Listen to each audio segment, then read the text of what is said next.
The bright lights of Colony 7 shone like a beacon in the dark valleys of planet Meridian. From his office window, Administrator Tom Wilson watched the evening shift workers heading to their posts. 4 years ago, these buildings had been nothing but metal shells dropped from orbit. Now, nearly 500 people called this place home. Still admiring your kingdom. Chief Engineer Maria Rodriguez walked in, carrying 2 steaming cups. Wilson smiled, taking the offered drink. Not a kingdom. Just a small corner of humanity that somehow works. Small but mighty, Rodriguez said, standing beside him. Harvest numbers came in. We're 10% above targets. Earth will be pleased, Wilson said, but his smile didn't reach his eyes. The truth was, Earth hadn't been pleased about anything from Colony 7 in a long time. The last official transmission had come 3 months ago, and even that was just automated systems checks. Any word from command? Rodriguez asked, reading his thoughts. Wilson shook his head. Nothing new. Still transmission delays due to solar activity. Both knew it was a lie. The communication array was working perfectly. Earth was simply not responding. The next morning, Wilson sat alone in the communications room, sending his daily report. He kept sending them, even though responses had stopped coming. It was part duty, part hope. This is Administrator Wilson, Colony 7, Day 1523 on Meridian. All systems functional. Population 497. Food production exceeding targets. Construction of southern habitat complete. He paused, then added, request update on supply mission ETA. Previous scheduled arrival has passed by 60 days. Please advise. He hit send and waited. The message disappeared into the void of space, racing toward a home planet that seemed to have forgotten them. The door slid open, and David Mitchell, head of security, stepped in. You need to see this, sir. Mitchell led Wilson to the monitoring station, where a technician named Jamie Taylor sat, eyes fixed on her screen. Show him, Mitchell ordered. Taylor tapped her keyboard, and a waveform appeared. I picked this up 3 hours ago. It's not one of ours, and it's definitely not natural. What is it? Wilson asked, leaning closer. A signal. From deep space, beyond our system. Taylor looked up, her eyes wide. Sir, I think there's something out there watching us. Wilson called an emergency meeting of department heads in the colony's small conference room. Rodriguez, Mitchell, Dr. Lee from Medical, and Farming Chief Peterson all listened as Taylor explained the signal. It's repeating every 93 minutes. The pattern is too precise to be random space noise, Taylor concluded. Could it be from Earth? A probe? Peterson asked. Rodriguez shook her head. We'd know the signature. This is different. Different how? Wilson pressed. It's not using any human communication protocol I've ever seen, Taylor admitted. And the energy pattern, it's like nothing in our database. Dr. Lee removed her glasses. Are we talking about aliens? The room fell silent. Humanity had spread to a dozen star systems, but had never encountered intelligent alien life. There were theories, of course, and even some fossilized microbes found on Mars. But nothing living, nothing intelligent. We need to tell Earth, Mitchell said firmly. I've been trying, Wilson replied. For months now. Try harder, Mitchell urged. Use the emergency channels. I'll prepare a full report with the signal data, Wilson decided. Taylor, keep monitoring. Rodriguez, I want our defense systems checked. Just in case. As the meeting disbanded, Wilson held Rodriguez back. When they were alone, he revealed what he'd been hiding for weeks. I got a message from Admiral Barnes. Unofficial. Personal channel. Wilson's voice was low. Colony 7 has been officially designated as non-essential. Rodriguez stared. What does that mean? It means Earth isn't coming back. United Space Command has redirected all resources to the inner colonies. We're too far, too expensive. Wilson's shoulders sagged. They've abandoned us, Maria. Over the next 3 weeks, Wilson sent 17 emergency messages to Earth about the signal. Each transmission included Taylor's increasingly detailed analysis. The signals were growing stronger, suggesting whatever was sending them was coming closer. No response came from Earth. In the colony greenhouse, Rodriguez found Wilson staring at the newly planted saplings from Earth's maple trees. "The colonists are asking questions," she said. "They know something's wrong." "What do I tell them?" "That their government decided they're not worth the fuel to reach them." Wilson touched a small leaf. "That we're on our own at the edge of human space." "Tell them the truth," Rodriguez said. "They deserve that much." Wilson looked at her. "And start a panic. Have them lose faith when we need unity most. They're stronger than you think." Wilson considered this, then shook his head. "Not yet. Let's give Earth one more chance." He gestured around them. "Meanwhile, I need you to accelerate your project." Rodriguez nodded. Her project was unofficial, bunkers built deep in Meridian's bedrock, designed to hide the colony if needed. Only 6 people knew about it. "The first section will be ready in a month," she said. "Make it 2 weeks," Wilson replied. Taylor's voice crackled over Wilson's personal communicator. "At 3 a.m., sir, you need to come to the comm center. Now." When Wilson arrived, Taylor was bouncing with nervous energy. The signal changed. "It's broadcasting in pulses now." "And," she hesitated, "it's reacting to our own transmissions." "What do you mean, reacting?" "When we send a message to Earth, it sends back a similar pulse within minutes. It's like," she searched for words, "like it's studying our communications." Wilson felt a chill. "Have you told anyone else?" "No, sir. Just you. Keep it that way." Wilson made a decision. "From now on, we stop sending messages to Earth." "Sir, if something out there is tracking our communications, I don't want to lead it straight to us." Later that day, Wilson gathered his leadership team. "The time for secrets was ending. I believe we are not alone in this part of space," he announced. "And I also believe that whatever is out there, Earth is not coming to help us deal with it." He laid out everything: the non-essential designation, the bunker project, and the signal's response to their transmissions. "From now on, we operate as if we are the only humans who can protect ourselves," Wilson concluded. "We don't know what's coming, but Colony 7 will be ready." As his team dispersed with their new reality, Wilson returned to his window view of the colony. The lights still shone in the darkness, but now they seemed less like a beacon of human achievement and more like a target painted on an alien world, visible to unknown eyes that watched from the darkness between the stars. They were alone, and something was coming. 3 years had passed since Colony 7 last received any communication from Earth. Life on Meridian had changed. The colonists no longer looked to the skies for supply ships. Instead, they looked up with worry. Administrator Wilson stood in the newly built watchtower, his eyes fixed on the stars above. The colony had expanded despite being abandoned. New buildings spread across the valley floor, farms stretched to the horizon, and children born on Meridian now outnumbered those from Earth. Still stargazing, Rodriguez asked, climbing the ladder to join him. "Old habits," Wilson replied.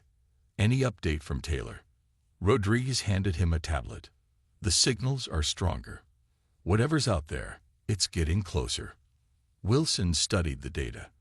The mysterious signals that Taylor had discovered 3 years ago had become a regular part of colony life. Some colonists even called them the Space Whispers. "How are the bunkers?" Wilson asked. "Finished last month. Enough room for everyone, supplies for a year."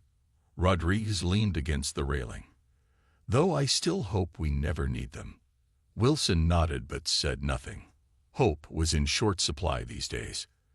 The alert came at midday. Taylor's voice echoed through the colony speakers. "Unidentified object entering Meridian orbit. This is not a drill.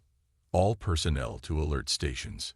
In the command center, Wilson found organized chaos. Screens showed a massive object moving into position above the colony. "What am I looking at?" Wilson demanded. Taylor's fingers flew across her keyboard. "It appeared out of nowhere, sir. 1 minute nothing, the next." She pointed to the largest screen. That. The object was unlike anything Wilson had ever seen. It wasn't the sleek, practical design of Earth ships. This was organic, almost alive, with curves and protrusions that seemed to pulse with energy. "Is it a ship?" Mitchell asked, security team at his back. "Has to be," Rodriguez replied. "Too structured to be natural." Wilson made a decision. All non-essential personnel to the bunkers. Security team on full alert. "Taylor, open all communication channels." "Sir." Taylor looked up in surprise. "If they've come this far to find us, they already know we're here." Wilson straightened his jacket. "Let's talk to them." It took 30 minutes before the response came. The command center screens flickered, then filled with an image that made everyone step back. The being on screen was tall and thin, with skin like polished metal. Its head was elongated, with 3 glowing eyes set in a triangle pattern. When it spoke, its mouth didn't move. Instead, colors rippled across its torso. "Humans of Earth Colony." The translation software struggled to interpret the strange sounds. "You occupy Dominion territory. This violation has been noted." Wilson stepped forward. "I am Administrator Wilson of Colony 7. We were unaware this planet belonged to anyone. We come in peace and wish to establish friendly relations." The alien's eyes blinked in sequence. "There are no friendly relations with the Dominion. There is only the Dominion. You will surrender this outpost and prepare for processing." "Processing?" Wilson asked, but the communication cut off. Rodriguez grabbed Wilson's arm. That didn't sound good. "No," Wilson agreed. It didn't. 6 hours later, smaller ships descended from the main vessel. They didn't land but hovered above the colony, casting dark shadows. Wilson had organized an emergency council. Representatives from each colony department crowded into the command center. "We have 3 options," Wilson explained. "Surrender, fight, or hide." "Fight with what?" Peterson asked. "We're farmers, not soldiers." "The mining equipment could be repurposed," Rodriguez suggested. "And we have the emergency defense systems." Dr. Lee shook her head. "Those were designed to deal with angry local wildlife, not alien invaders." "What about hiding?" someone asked. "The bunkers would protect us for a while," Mitchell said. "But eventually, we'd have to come out." Wilson looked at each face in the room. "I won't decide this alone. We vote." The vote was close, but in the end, they chose to attempt one more peaceful contact before considering other options. Wilson and Rodriguez approached the designated meeting point, an empty field half a mile from the colony center. 3 figures emerged from one of the hovering ships and descended slowly. Up close, the aliens were even more unnerving. They moved with fluid grace that seemed impossible for their jointed limbs. "I am Administrator Wilson. This is Chief Engineer Rodriguez. We wish to—" "Your titles are irrelevant," the middle alien interrupted. "The Dominion requires this world. You are trespassers." "We've been here for 7 years," Rodriguez countered. "We've built a life here. Your duration of trespass does not change its nature." The alien extended a limb, revealing a device. "Your colony will be dismantled. Your people will be cataloged and relocated." "Relocated where?" Wilson asked. "To appropriate facilities." The alien's eyes pulsed. "The Dominion has use for human biological material." Wilson felt his blood run cold. "We're not biological material. We're people. This is our home." "Not anymore." The alien activated the device. A pulse of energy shot outward in all directions. Throughout the colony, every electronic system went dead simultaneously. Wilson's communicator fell silent. Rodriguez's tablet darkened. "The dismantling begins now," the alien announced.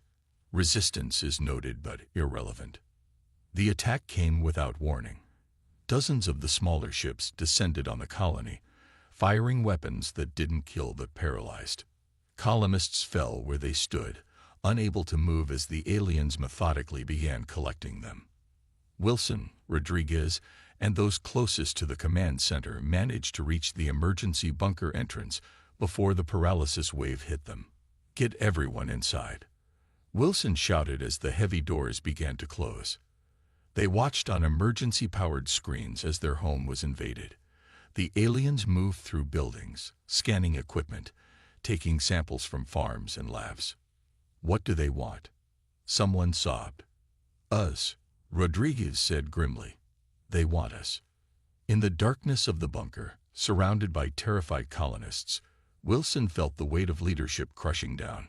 Earth had abandoned them, and now aliens wanted to process them. They were truly alone. Then Taylor pushed through the crowd. "Sir, the experimental transmitter in Bunker 3 is still working. It's shielded against energy pulses. Can you send a message to Earth?" Wilson asked, a spark of hope lighting in his chest. Taylor hesitated. "I think so. But will they even listen?" Wilson looked around at the frightened faces of his people. "They have to. Send everything. What happened, who these aliens are, what they said about using humans. And if Earth still doesn't come," Mitchell asked quietly. Wilson's jaw tightened. "Then we fight. Not as Earth's colony, but as humans of Meridian. This is our home now. And we're not giving it up without a fight." As Taylor rushed off to send the message, Rodriguez laid out makeshift weapons on a table. Mining tools, repurposed farm equipment, and the few stunners from security. "Not much of an arsenal," she admitted. "It's enough to start a resistance," Wilson replied, picking up a tool that could serve as both weapon and means to free those captured. "The Dominion thinks we're just biological material. Time to show them what humans are really made of." Outside, above the colony they had built from nothing, the alien ships continued their systematic invasion, unaware that beneath their feet, the real fight was just beginning. 6 months had passed since the Dominion arrived. Colony 7 was now barely recognizable. The once thriving community had been transformed into a labor camp. Tall metal fences surrounded the main buildings, and alien guards patrolled day and night. Deep beneath the surface, in the hidden network of bunkers that Rodriguez had built, the resistance gathered. What had started as 40 frightened colonists had grown into a determined force of nearly 200. "Report," Wilson said, his voice rough from lack of sleep.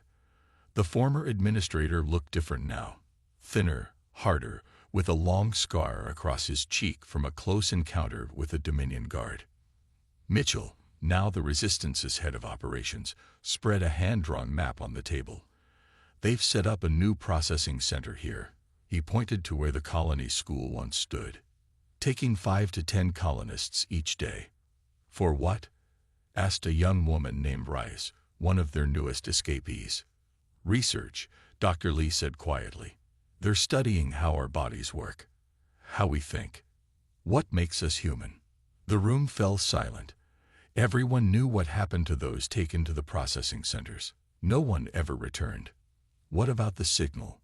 Wilson asked, turning to Taylor. Taylor had become the Resistance's communications expert, spending hours studying Dominion technology.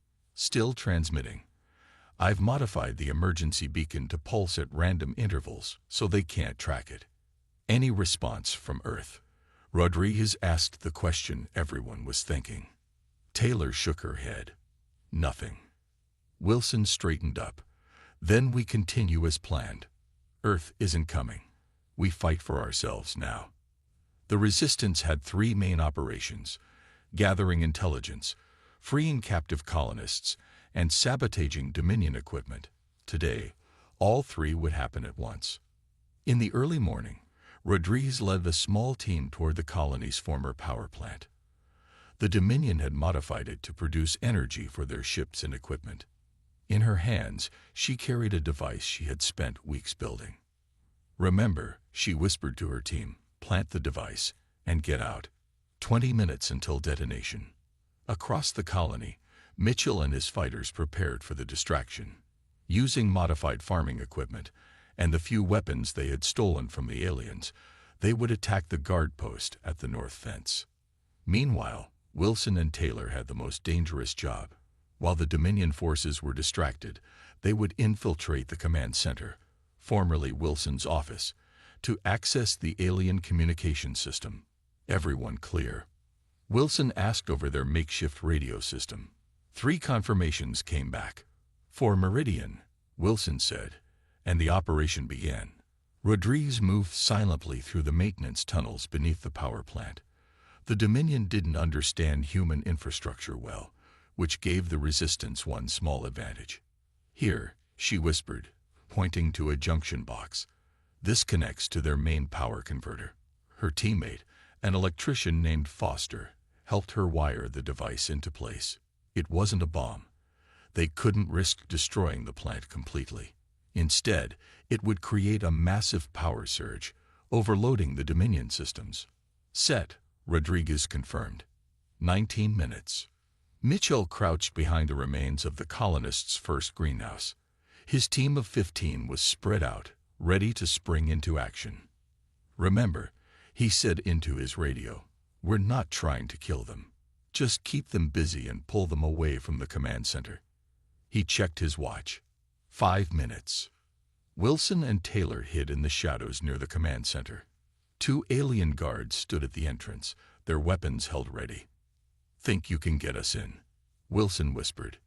Taylor nodded, holding up a small device she had cobbled together from stolen Dominion technology. Their door systems operate on a frequency pattern. I've been recording it for weeks. Wilson squeezed her shoulder. Earth's loss was our gain when they sent you here. Taylor managed a small smile. 1 minute. The operation began exactly as planned. Rodriguez's device activated, sending a massive power surge through the system. Throughout the colony, lights flickered and Dominion equipment sparked and failed. At the north fence, Mitchell's team launched their attack. Using makeshift launchers, they fired pieces of metal and stone at the guard towers. The Dominion responded immediately, sending forces to counter the assault. Wilson watched as guards ran from the command center toward the disturbance. Now, he said to Taylor. They rushed forward. Taylor's device worked perfectly, unlocking the door with a soft click. Inside, the command center was empty except for one alien hunched over a console. Before it could react, Wilson used a stolen stunner. The alien collapsed, its metallic skin dimming. I need 3 minutes, Taylor said, already connecting her tablet to the Dominion system. Wilson stood guard while Taylor worked. What are we looking for? Anything. Their plans, communications, why they're really here. Taylor's fingers flew across the screen. Wait, I'm getting something. Wilson glanced over her shoulder at a stream of alien symbols. What is it? Messages, to someone else, not their home world. Taylor's eyes widened. Wilson, they're scared of something. The Dominion? Scared. Look at these transmission patterns. They're reporting to something bigger, something they call. She struggled with the translation. The collective, or maybe authority. And they're using us as payment. Alarm blared, cutting their discovery short. Time to go, Wilson ordered. They fled the command center just as Dominion reinforcements arrived. Outside, chaos had engulfed the colony. The power surge had done more damage than expected, and several alien ships were grounded, their systems offline. Rodriguez met them at the rendezvous point in an abandoned storage tunnel. Mitchell's team is pulling back. 4 wounded, all will make it. We got something, Wilson said, helping Taylor through the narrow passage. The Dominion is answering to someone else, using us as currency. Currency for what? Rodriguez asked. Protection, maybe, Taylor suggested. They seem to be running from something. The implications settled over them. If the mighty Dominion was afraid, what kind of threat existed out there in the darkness of space? Back in the bunker, the resistance celebrated their small victory. 23 colonists had been freed from work details during the chaos. It was their most successful operation yet.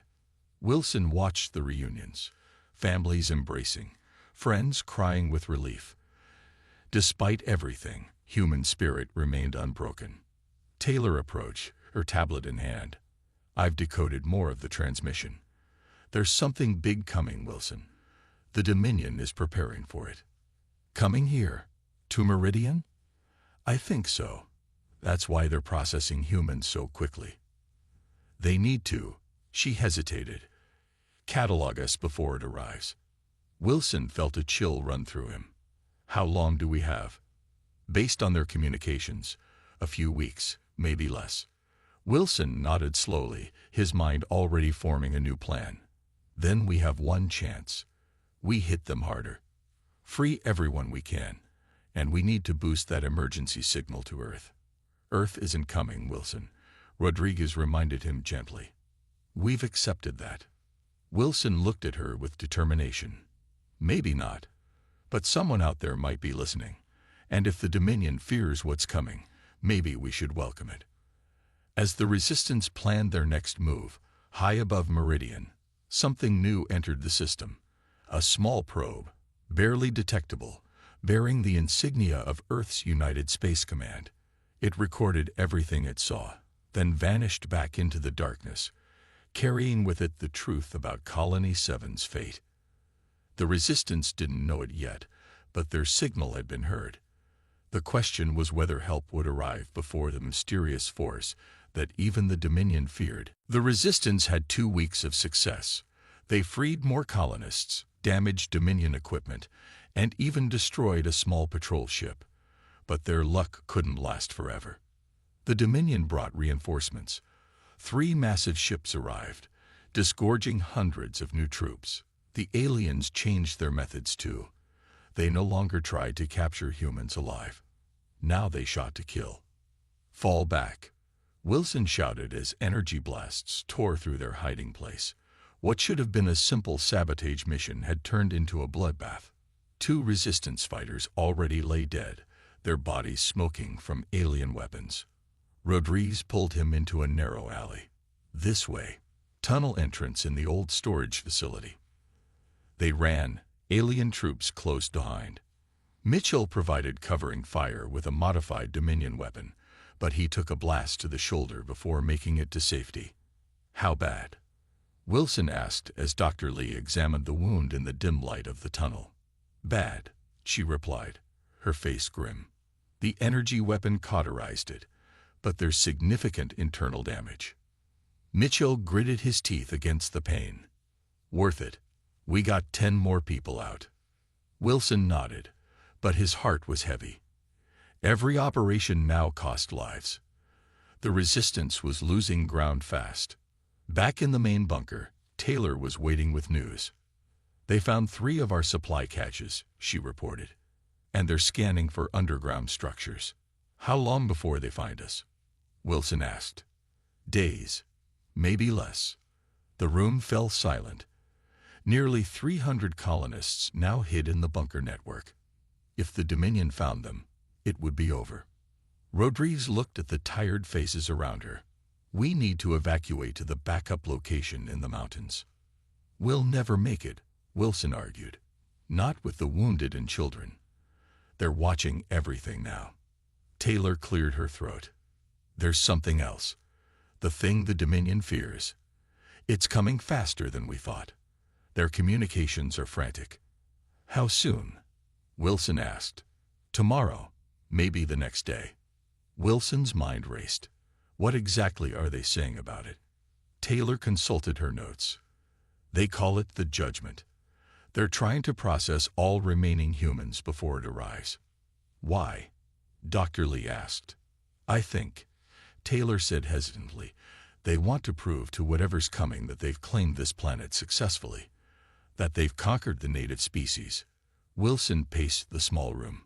Then we need to show whatever's coming that the Dominion hasn't conquered us. How do we do that? Someone asked. Wilson looked at each face in turn. We make our final stand. Not hiding, but in the open. The plan was dangerous, perhaps suicidal, but it was their only chance. The Resistance would emerge from hiding and take back the colony center. When whatever the Dominion feared arrived, they would see humans fighting, not conquered. They gathered their weapons, a mix of stolen alien technology and repurposed tools. Everyone who could fight would. The others would remain hidden in the deepest bunker. If we don't make it back, Wilson told Rodriguez as they prepared, leave the survivors to the mountains. Rodriguez checked her weapon. We'll make it back. As they prepared to move out, a young colonist ran into the room. Taylor needs you in communications. Something's happening. Wilson and Rodriguez rushed to the makeshift communications center where Taylor sat, eyes wide, staring at her equipment. What is it? Wilson demanded. New signals, Taylor said, her voice shaking. Strong ones, not Dominion, and definitely not Earth standard. The judgment is here, Rodriguez whispered. No, Taylor looked up. These signals, they're talking to each other. Military formations, hundreds of them. Before Wilson could respond, the bunker shook with a massive explosion from above. They found us, Wilson realized. Everyone to battle stations. Execute emergency plan now. The resistance fighters emerged from hidden exits throughout the colony, fighting their way toward the center. They were vastly outnumbered, but surprise gave them an initial advantage. Wilson led his group through the residential sector, now a twisted version of the homes they had built. Dominion troops fell back, seemingly confused by the sudden attack. They're retreating, someone shouted. No, Wilson said, noticing how the aliens were looking skyward. Something's wrong. That's when he heard it, a deep rumbling that seemed to come from everywhere at once. The air itself vibrated. Look, Rodriguez pointed upward. The clouds parted as something massive pushed through Meridian's atmosphere. It wasn't one ship, but many. A formation so vast it blotted out the sky. Is that the judgment? A fighter asked, weapon lowered in awe. Before anyone could answer, the Dominion ships in orbit began firing. Not at the ground, but at the newcomers. The sky lit up with energy weapons. The response was immediate and overwhelming. Beams of light shot from the new arrivals, slicing through Dominion vessels like they were made of paper. One of the large alien ships split in half, its pieces tumbling toward the planet's surface. Take cover, Wilson shouted as debris began raining down. They watched in stunned silence as the battle above continued. It wasn't a battle at all. It was a slaughter. The Dominion fleet, so terrifying to the colonists, was being systematically destroyed. Who are they? Rodriguez breathed. As if in answer, Taylor's voice crackled over their communication devices. Wilson, are you seeing this? Check your emergency frequency. Wilson fumbled with his device, tuning to the old Earth emergency channel they had abandoned years ago. The voice came through, human, clear, and strong. Attention Colony 7. This is Commander Reed of the Earth Defense Fleet. Hold your positions. We are commencing liberation operations. I repeat, this is Earth. We have received your distress signal. Help has arrived. The resistance fighters looked at each other in disbelief. Earth had come after all. On the colony's main square, a Dominion commander was frantically trying to organize a defense when a small ship descended, sleek and deadly. It bore the insignia of the United Space Command, the double Earth emblem that no colonist had seen in years. The ship's weapons made short work of the alien troops. Its side opened, and soldiers emerged, human soldiers in advanced combat gear. Wilson stepped forward, hands raised to show he wasn't a threat. I'm Administrator Wilson, Colony 7. The lead soldier removed her helmet, revealing a woman with commander's insignia. Commander Reed. Sorry, we're late. Late? Wilson almost laughed. We thought you weren't coming at all. Reed's expression hardened. The Dominion made a mistake when they attacked a human colony. They're about to learn what happens when you mess with Earth. Above them, more ships descended, hundreds of them, forming the mightiest fleet humanity had ever assembled. The resistance fighters cheered, some crying openly. Earth hadn't abandoned them. Earth had been preparing. The Dominion troops that remained were running now, desperate to escape the fury raining down from above. But there was nowhere to run. Earth had come, and it had come with vengeance. The colony's main hall, once a gathering place for community meetings, now served as Earth Fleet's command center. Screens showed the ongoing battle in orbit and the systematic liberation of human settlements across Meridian. Wilson sat across from Commander Reed, still trying to process everything that had happened in the last 24 hours. "You never abandoned us," he said, his voice a mix of relief and accusation. Reed's expression softened slightly. "Not in the way you think. When communication stopped, it wasn't because Earth didn't care. It was because something bigger was happening." She activated a holographic display showing dozens of star systems. Red markers pulsed in several locations. 6 years ago, our deep space monitors detected the Dominion for the first time. We watched them conquer 3 non-human civilizations before they turned toward human space. "And you did nothing?" Rodriguez asked. She had joined them after helping organize medical care for the wounded resistance fighters. "We did everything," Reed corrected. "We built this fleet, developed weapons that could match theirs, trained soldiers, but we needed time, and we needed the Dominion to underestimate us.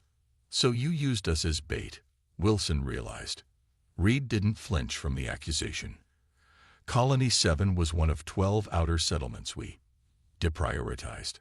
Our models showed the Dominion would target these colonies first. Each was given emergency protocols and bunker plans, just like you received. You knew they were coming and didn't warn us." Rodriguez's voice rose in anger. "If we had warned you, the Dominion would have known we knew about them." Reed's voice was calm but firm. "They'd monitor all official communications. We couldn't risk exposing our knowledge." Wilson stood up and paced the room. "How many colonists died because of your strategy?" "Too many," Reed admitted. "But how many billions would have died if the Dominion had reached Earth unprepared?" "They don't just conquer, Administrator Wilson. They harvest. Entire species used as resources." The room fell silent as her words sank in. "What happens now?" Taylor asked. She had been quietly analyzing the fleet communications from a corner workstation. Reed nodded to a soldier who brought forward a data tablet. "Now we finish what you started. The resistance you built didn't just save your people. It gave us invaluable intelligence about Dominion tactics and technology." "The colonists deserve to know the truth," Wilson insisted. "They will," Reed agreed. "But first, we have a war to win." The liberation of Meridian took 3 days. Earth forces systematically cleared every Dominion outpost and facility. The aliens fought fiercely at first, then desperately as their defeat became inevitable. Wilson walked through the colony center, now secure under Earth protection. Children played in open areas for the first time in months. Medical teams treated the injured. Construction crews already worked to repair damaged buildings. "Hard to believe it's really over," Rodriguez said, joining him. "Is it?" Wilson wondered aloud. "Reed says this is just the beginning." They watched as Earth soldiers guided a group of captured Dominion troops onto a transport ship. The aliens looked smaller somehow, less terrifying without their weapons and ships. "Administrator Wilson," a voice called. Reed approached with another officer, a tall man with admiral's insignia. "This is Admiral Barnes." Wilson recognized the name immediately. "You sent me the message about Colony 7 being non-essential." Barnes nodded. "A calculated deception. We needed the Dominion to believe Earth had abandoned these colonies. While you built your fleet," Wilson finished. "The greatest military force humanity has ever assembled," Barnes confirmed.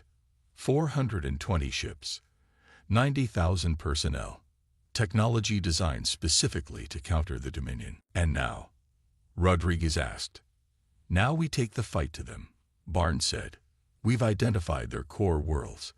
The Dominion has terrorized this sector of space for too long." Wilson looked around at his colony, damaged but standing. "What about Meridian? What about our people?" Reed stepped forward. "That's partly why we're here," Earth wants to officially recognize Colony 7 as a sovereign settlement, and we want to establish a permanent military base here." "Why?" Wilson asked, suspicious. "Because you're the front line," Barnes explained. "Not just against the Dominion, but whatever else is out there. Humanity is expanding, Wilson. What happened here has changed Earth. We're not hiding anymore." That evening, the colonists gathered in the rebuilt community square, all 512 survivors, plus nearly 2,000 Earth personnel. The colony had never seen so many people. Wilson stood on a makeshift stage alongside Rodriguez Taylor and a bandaged but standing Mitchell. Admiral Barnes addressed the crowd, explaining Earth's strategy and apologizing for the hardships the colony had endured. When he finished, he turned to Wilson. "Administrator, would you like to say something?" Wilson stepped forward, looking at the faces of his people. They had changed. No longer just colonists. They were survivors, fighters, the people who had held on when everything seemed lost. "For years, we thought no one was coming," he began. "We believed we were abandoned, forgotten by Earth. We learned to depend on ourselves, to fight our own battles. We became something new here, not just an Earth colony, but the people of Meridian." He gestured to the Earth ships visible in the evening sky. "Now Earth has returned, more powerful than we imagined. But they didn't save us. We saved ourselves until they arrived. Remember that. Whatever comes next, remember what we endured and what we built here." The crowd cheered as Wilson stepped back. Rodriguez squeezed his hand. "Nice speech." "I meant every word," he replied. Later, as the celebration continued, Wilson stood at his old window in the administration building. The view had changed. Earth ships now dotted the landscape, and the night sky was filled with the lights of the orbiting fleet.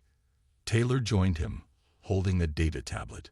"Reed gave me access to their communications network. Look at this." She showed him a long-range scan of space beyond the Meridian system. Hundreds of green dots moved in formation, more Earth ships, coming to reinforce the fleet. "They're really taking the fight to the Dominion," Wilson observed. "Not just that," Taylor said, eyes bright with excitement. "They've made contact with 3 other spacefaring species, allies against the Dominion. Humanity isn't alone out here." Wilson smiled for what felt like the first time in years. "We never were." Outside, more ships descended through the clouds, bringing supplies, personnel, and new colonists. Colony 7, now officially renamed Meridian Prime, was becoming something new, a symbol of humanity's resilience and determination. The colony that everyone thought had been abandoned was now the front line of humanity's expansion into the stars. The Dominion had chosen the wrong species to conquer, the wrong planet to invade. They had thought no one would come to save a forgotten outpost. They never imagined that when humanity finally arrived, it would come not just to rescue a colony, but to challenge the Dominion's very existence. As night fell on Meridian Prime, the mighty fleet continued to grow, a shining promise in the darkness of space. Humanity had arrived, and the galaxy would never be the same.